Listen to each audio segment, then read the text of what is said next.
Patay ang dalawang bata matapos matrap ng ilang araw sa abandonadong kotse sa Naga City sa Cebu.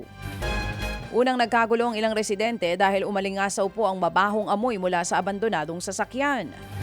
Pagbukas ng sasakyan, dito nga po tumambad ang naaagnas ng mga bangkay ng 7 taong gulang na sina Raymart at Jeff Sian. Una daw ay napaulat na nawawala ang dalawa mula pa noong linggo. Ayon sa mga pulis, posible raw na naglalaro ang mga bata sa lugar at aksidenteng naglock ang sasakyan. Ay naku, habang nasa loob ang mga bata. Walang nakikitang foul play pero nais pa rin ng mga magulang na ipautopsiya ang kanilang mga anak para malaman kung ano ang tunay na ikinamatay ng mga ito. Sa pool sa CCTV ang pagsalakay ng notorious na salisigang sa isang convenience store, dyan po yan sa Tanzasa, Cavite. Una munang nagpapalit ng pera ang isa sa mga suspect. Sunod-sunod namang dumating ang 4 na kasamahan at nilito nga ang kahera. Nang makahanap na po ng tiyempo, tinangay ng isa sa kanilang 80,000 pisong cash mula po sa drawer. Naplakahan ng mga pulis ang getaway vehicle ng mga suspect.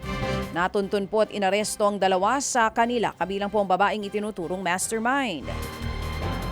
Itinanggi naman ng isa sa mga suspect ang alegasyon at iginiit na driver lamang siya ng grupo.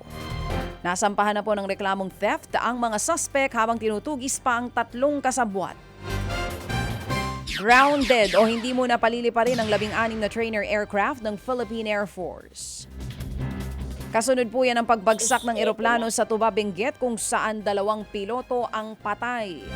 Kaparehong model po o model ng bumagsak na eroplano na SF-260 trainer plane ang kasalukuyang grounded sa ngayon. Yan nga po para bigyang daan ng investigasyon at bahagi rin ng standard operating procedure at safety precautions. Nauna na rin nagpaabot po ng pakikiramay ang Philippine Air Force sa pamilya ng mga nasawing piloto.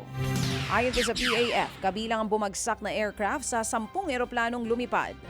Mula po yan sa San Fernando Air Base sa Lipa, Batangas, na papunta sanang Baguio para po sa kanilang training mission.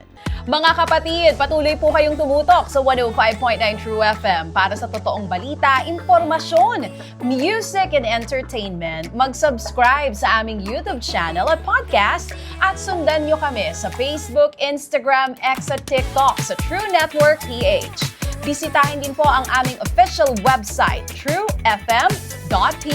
At panoorin din kami sa True TV Signal, Channel 19. Kami po ang 105.9 True FM. Laging true sa'yo, kapatid.